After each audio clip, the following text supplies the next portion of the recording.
skidoo, but it was a disaster. So enjoy yourselves. They have graciously provided some refreshments and food there. So and there's merch, old merch, but it's not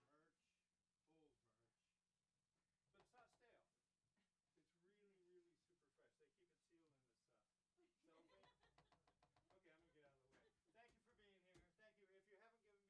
fresh. They keep it sealed in this cellophane. Okay, I'm gonna get out of the way. Thank you for being here. Thank you. If you haven't given me a cover charge, that helps me actually also give them money to play, which I'll do regardless of whether you give me a cover charge. But if you haven't, I appreciate what you'll do because I'll go broke slower. Okay, ready? Thanks, Eric. Thanks for having us. Enjoy. Have a good show. Thanks for coming, you guys. We're really happy about this new record, our 4th recording, and you'll hear more about that as we go along. Let's hit it. We're gonna play the record, and we'll see how far we get in the first set. And if we have to take a break to finish it, that's what we'll do. But we're gonna play the record straight down. 1, 2, 3.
Thank you.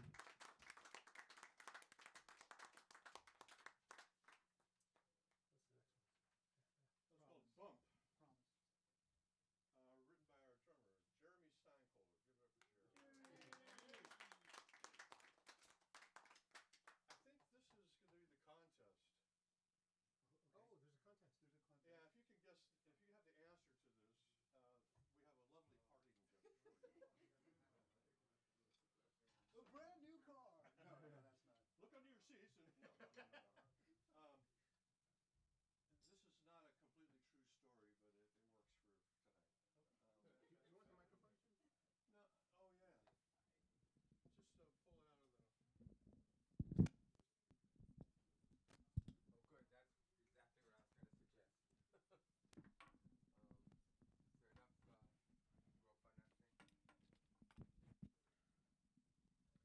thing? Okay, so this is so the folks at home streaming tonight can get in on this too.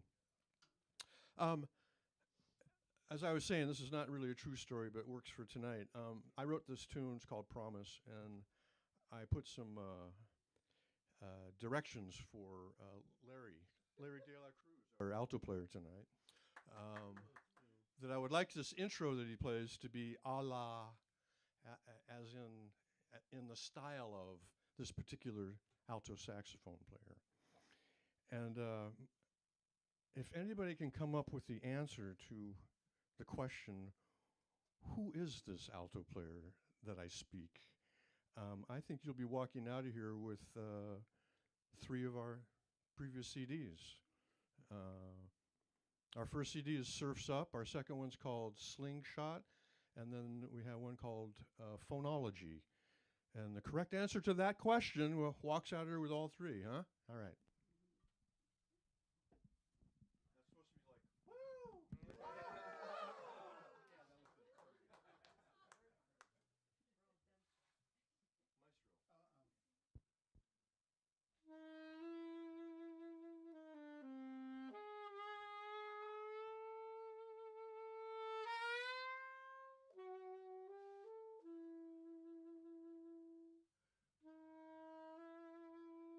Maestro.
Oh, let's hear the guesses. Yeah, Cannonball is a good guess, but it's incorrect. Yeah. Nope. Anybody else? Nope. Johnny Hodges. Yes, we have a winner. Hodges, we have a winner.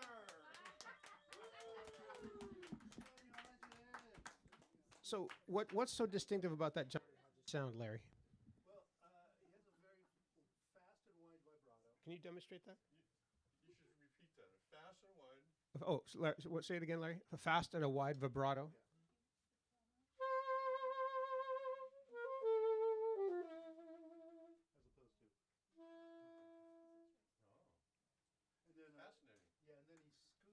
As opposed to.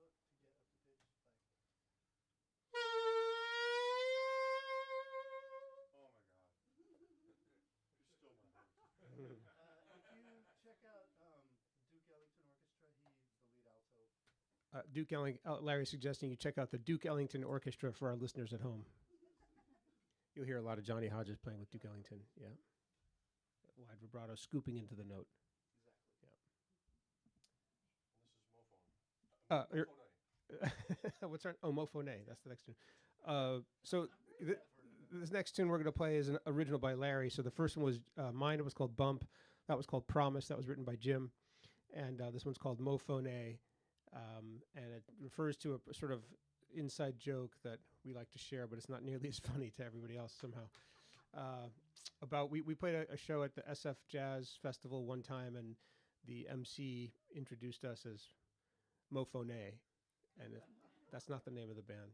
So we call this tune Mofone, but it's spelled with like EAUXPH and all kinds of funny things.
Mofoné. Thank you very much. That was by Larry De La Cruz. This next tune we're going to play is another one that I wrote. This is called Mendocino Coast, and this is a song I wrote thinking about a drive I take every year up to Mendocino. And for those of you who've done that drive here from the Bay Area, you know that when you get out of Highway 128 and it blends into Highway 1, there's this kind of moment of the landscape and the ocean opening up to you as you drive, and it's really beautiful and powerful, and yeah, that's about that.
Thank you.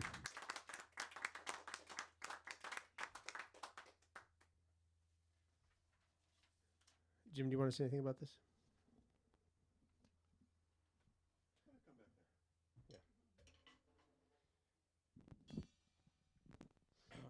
No.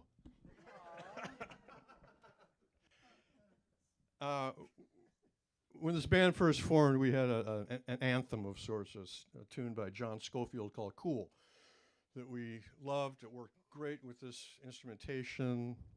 I did a brilliant arrangement. No, that's true.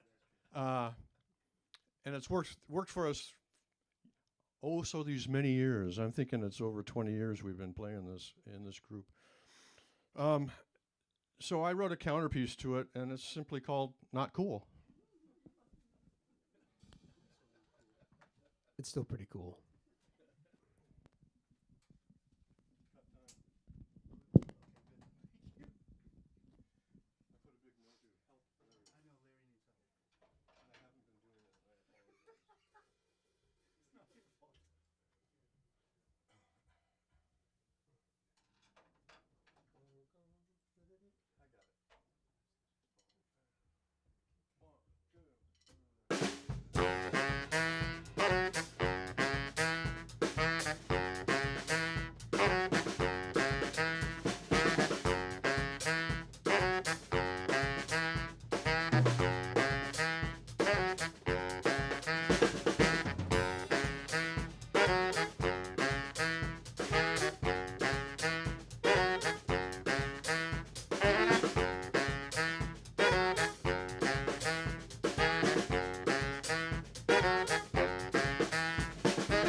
Thank you. That's not cool. That's not cool. Not cool. Thank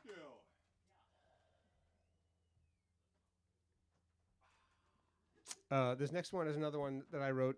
This is called Pinky Business, and it was so named because when these guys, when I write songs, I don't think at all about what they have to do other than breathe. And sometimes I write things that just sort of don't make great sense on the saxophone. And True. True story. it's a good thing they can't hear you there at home. No, I'm just anyway, so it turned out in order to play a certain part of this song, they had to do this kind of really weird thing with the pinky rolling off on a key or something like that. Does that sound right? Yes. Yeah.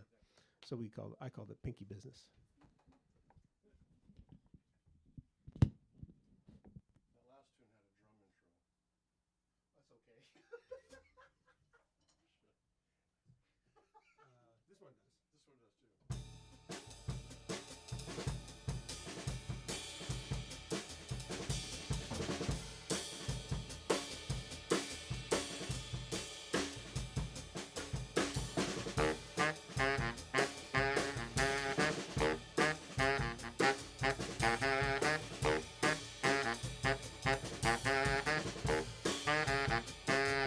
too.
Thank you.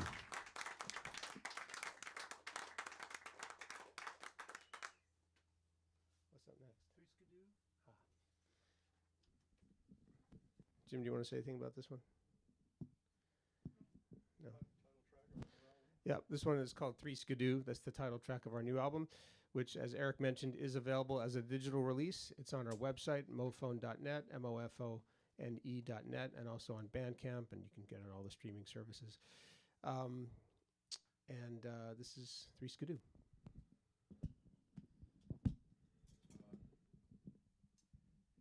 Alto, short drum with us hitting the 3 hits 4 times. Very on form, like you were. Okay. Usually intro is a send off and an outro. Cool. Welcome to our rehearsal. 1, 2.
Thank you so much. That's Three Skidoo. That's another Jim Peterson original. I think, how are we doing on time?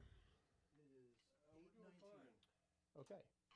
So I think we're going to play two more songs for you, and that'll complete the cycle of the new album. And then before we take a break, I'm going to do a short reading. Since we're in a bookstore and I wrote a book about music, I thought it'd be kind of fun to read just a very short little excerpt about it. So, what's up next? Last one, there's another Jim Peterson original. This one's called...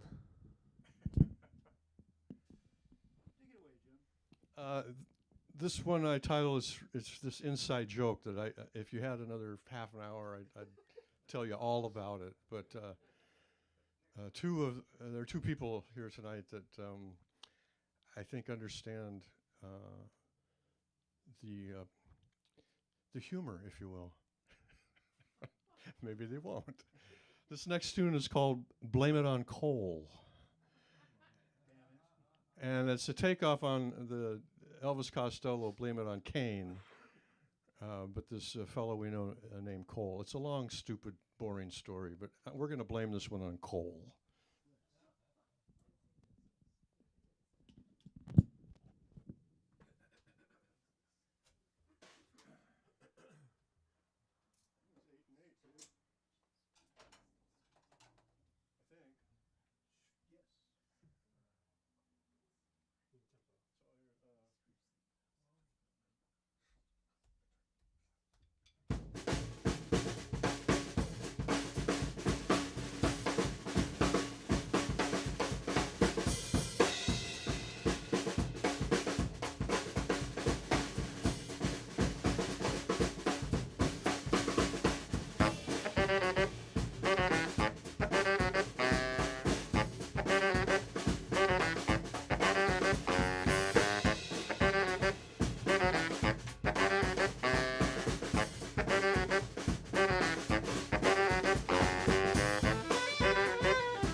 That one's all Cole. Whatever happened there, that was Cole's fault.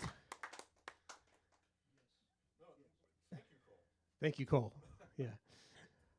So we have one more song here. This is another original. So this, for the record, this is our first album of entirely original material. We have done albums that were almost all originals. I think we had our first album had 3 originals. It's kind of interesting. So for those of you who are new to the Mophone experience, this band, you might be wondering, what's up? Why? Yeah. Why no bass? Why no guitar or piano? And the answer is it's cheaper. No, I'm just kidding. That's not the answer. The answer is that years ago, 20 something years ago, we had a gig, Jim and I, a trio gig, sort of normal, more standard trio gig, with a bass player who never showed up. And we were playing at Cato's Ale House in Piedmont. It's kind of a casual, easy thing. And we played for the first set, just the 2 of us, because that's all there was. And on the break, we said, well, that was fun, but do we know anybody who lives nearby who might be able to come down and play with us and make it into a trio? And I said, well, I know Larry de la Cruz lives pretty close, but he's another sax player. And we said, well, that's okay. He's cool. So we called Larry, and he's like, yeah, sure, I'll come down. And we played, and we had so much fun. We played with such irreverence and kind of adventurousness that we decided, let's do this again, but on purpose next time. And we started playing, and we were just playing jazz standards, and Jim was bopping back and forth between the bass lines and the melody and harmony, and then we started writing material for the band to sort of that would lend itself to the instrumentation, and so that's what you hear now. And we've had terrific guests join us on our past albums: Dave Ellis on tenor sax, Danny Bitker, Dan Zinn, Kirk Joseph from the Dirty Dozen Brass Band, the sousaphone player, played on some tunes with us. And we even had one tune with Didgeridoo, the great Stephen Kent on Didgeridoo. But this album is just sort of pure Mophone, just the three of us, Barry alto and drums. And we hope you enjoyed yourself tonight. Thank you for coming.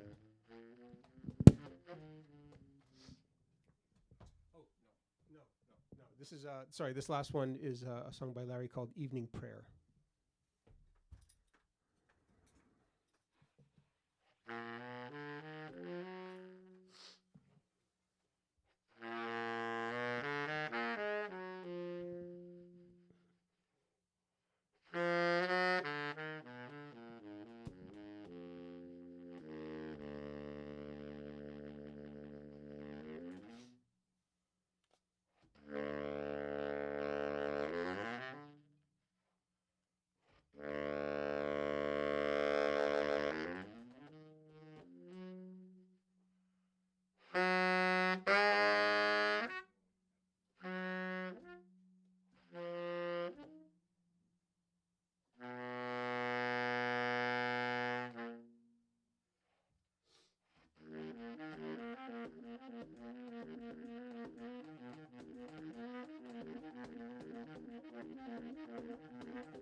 Thank you so much. You guys have been terrific. Thanks so much for coming out. We do have another set of music we're going to play for you. Thanks to Eric and the bookstore for having us here.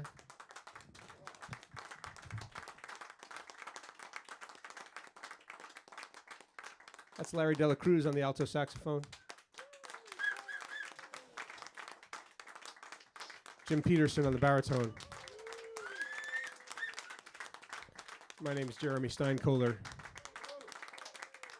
Thank you.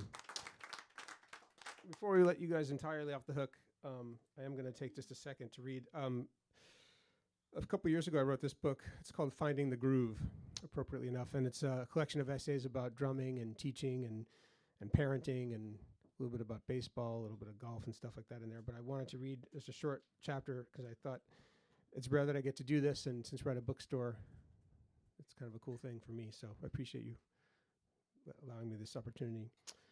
This essay is called Teach Your Children Well. When I was 16, I wanted nothing more than to please my drum teacher, aside from wanting to make out with Lisa Fishman.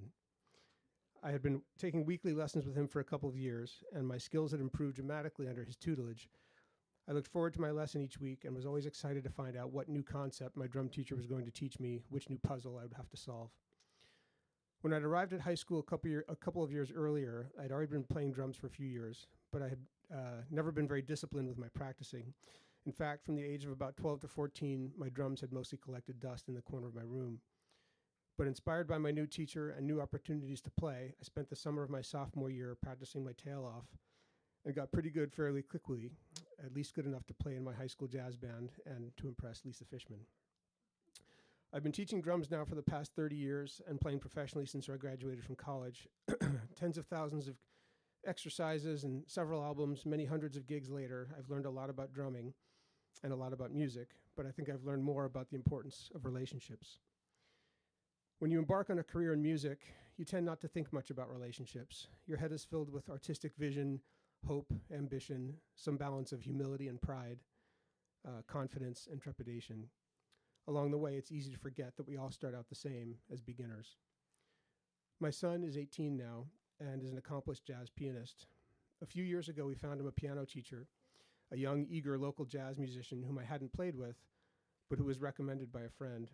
The truth is, as a professional musician, especially in the Bay Area, you're never more than 1 degree of separation from pretty much all the other musicians who live in your city. If you haven't played with someone, somebody else you've played with has. It makes for a kind of loosely assembled constellation of musicians where you can connect all the points to one another if you trace carefully enough. Though I knew a number of established piano teachers, we had heard great things about him. Though I knew a number of other established piano teachers, we'd heard great things about this young teacher, and I felt an almost paternal desire to help the next generation of teachers coming up. So we started weekly lessons with my son, and he studied with him on and off for about a year. And I say mostly on and off because mainly because his teacher would often cancel his lessons at the last minute. He texted my wife that he'd forgotten about a rehearsal or a gig or a recording session. He was always apologetic, but the message was clear that gigs came before lessons. As a working musician and teacher myself, I felt that to a certain extent I understood. Most of us get into this business to play, first and foremost, and many musicians teach to earn a reliable income to subsidize their playing, which tends to pay very little. On occasion, I'll also cancel a lesson to make a gig, so I felt that as a fellow musician I should cut him some slack. Like so many of us, he was just trying to put it all together and make a living with his music. As a parent, however, I wanted my son to have some consistency, especially at such a young and impressionable age. I felt like it was critical for him to have weekly lessons to stay focused and on track and to make the progress so vital to enjoying the process.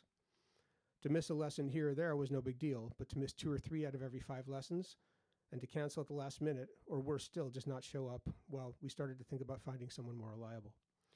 But my son was attached to him. This was the first person to teach my son about music who wasn't his parent, someone who introduced him to a whole new world of possibilities on a new instrument and helped him navigate his first real journey outside of familiar and safe territory. Someone who gave him well-earned praise and positive feedback and who could even motivate him to practice without being nagged by his parents. And of course, my son liked hanging and talking music with someone who was hip and cool and wasn't his dad. He always looked forward to his lessons. Just as my wife and I were contemplating the possibility of making a change, she got a text from his teacher, predictably just before his lesson, canceling one more time. Apparently, he'd gotten a gig teaching at a local music school, and he explained that he'd be cutting back on private lessons and would no longer be able to teach our son. There was no phone call, there was no last lesson, there was no communication with my son, there was no goodbye. We told our son about it the next day. He tried to hide it as his eyes softened from disbelief to welling up with tears, but in the end he couldn't hold back and he cried. We told him we'd find him a better teacher, one who would show up every week and with whom he'd really get along well, but it didn't matter, the damage was already done. My son is passionate about music, and as time has passed, this ultimately registered as a very minor setback, a small bump in the road, but it made me think back to my days as a young drummer and how important the relationship with my teacher was to me. He was a motivator, an adult role model other than my parents, who showed me that people could play music very, very well without necessarily being famous and make a living pursuing their passion. He opened up a whole world for me and helped me take my first real steps toward becoming the musician that I am today. There are many incredible, talented musicians who teach. However, being a good musician doesn't make you a good teacher. Naturally, you have to have expertise and an in-depth understanding of your instrument, its history, its technique, its role in the music. And you have to be able to explain things in a way that people can understand. You have to want them to understand. You have to believe that there's something special and meaningful in what you do and take care in how you transmit it to others. You have to recognize that people learn differently and that your role is to help each student reach their potential and open the door to the infinite and transcendent possibilities of music. And you have to recognize that the relationship can have a meaningful impact on their lives. Sometimes I watch my son play from the corner of the room where he can't see me. As I listen to him, I wonder what role music will play in his life, whether he'll experience the same elation and heartache that I do with it. I wonder whether he'll grow up to play professionally, and I feel both excited and concerned for him at the same time. But then he turns around to let me know he sees me, a huge smile on his face as he continues to play. And I remember that none of that matters. Thanks. We'll be back in a few minutes.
good?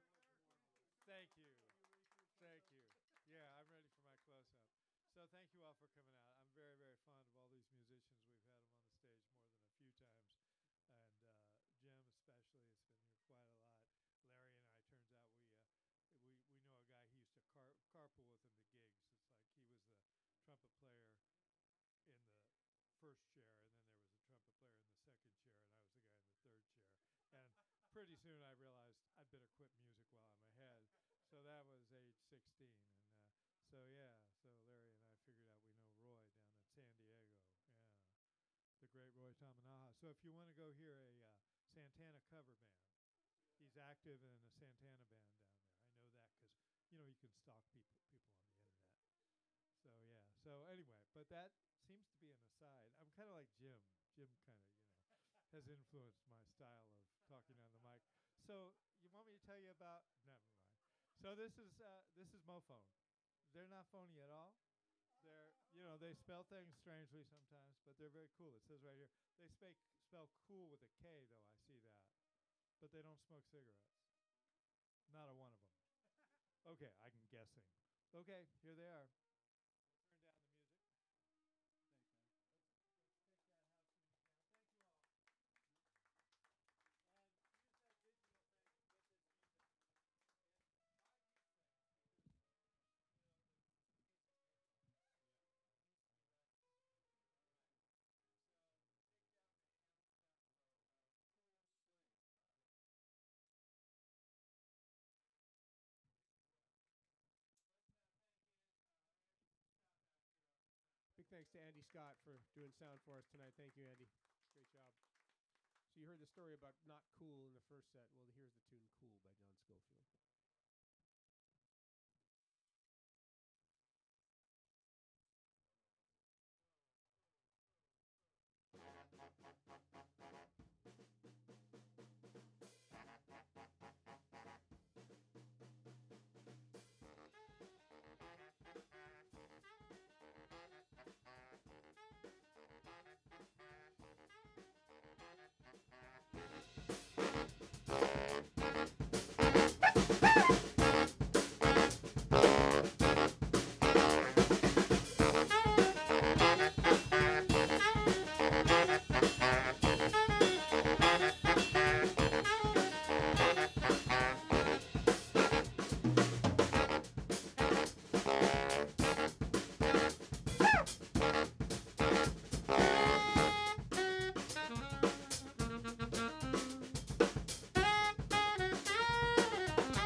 This one's called Slingshot. This is a Jim Peterson original title track of our second album.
completely different.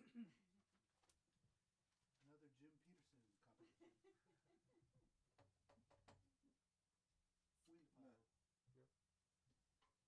Wind pile. Yep. This one defies definitions. Okay. The people at home can't hear any of this. So if everyone, all you go, it's called wind pile. Wind pile. Big pile of wind.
Sonic effect.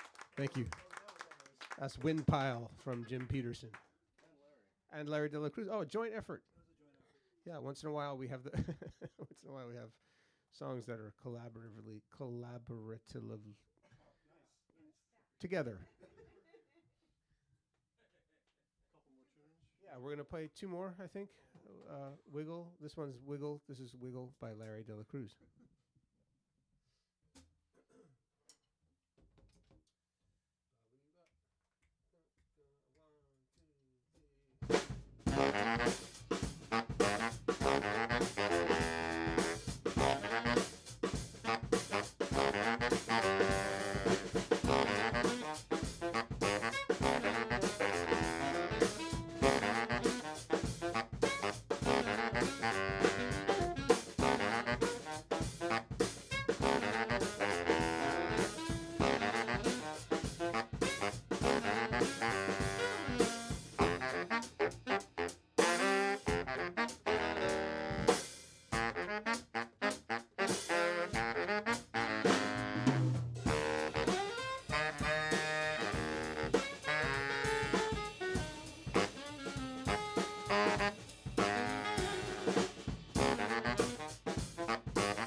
Thank you all so much for coming out. One last time, thanks to Eric and the bookstore for having us. Appreciate being here. Thank you, guys. Thank you. And we have the brand new album, Three Skidoo, is available for download. And we have our old CDs. We have some T-shirts left. Hard copies. Yeah, we have CDs. Yeah, CDs, the old ones. But they're new to you, so. It's really like they're new. As a matter of fact, we just came out with 4 new albums. Right? Last tune, yeah. This is one that I wrote, and this is one of those rare songs that came to me in a dream. And a lot of times when musicians think that songs come to them in a dream, it turns out to be somebody else's song. And you wake up and you write this down, and then it turns out to be, what's love got to do with it? Something like that. Anyways, on a serious note, this is a song I wrote it at the time my father was dying, and I had a dream about his death before he died, and this was a song. The dream was about like a New Orleans style funeral where the brass band plays a dirge on the way to the cemetery, and then turns into a double time party with revelers on the way back. It's a second line funeral. So this is called Rock of Ages.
Thank you so much. One more time, Larry Dela Cruz on the alto saxophone.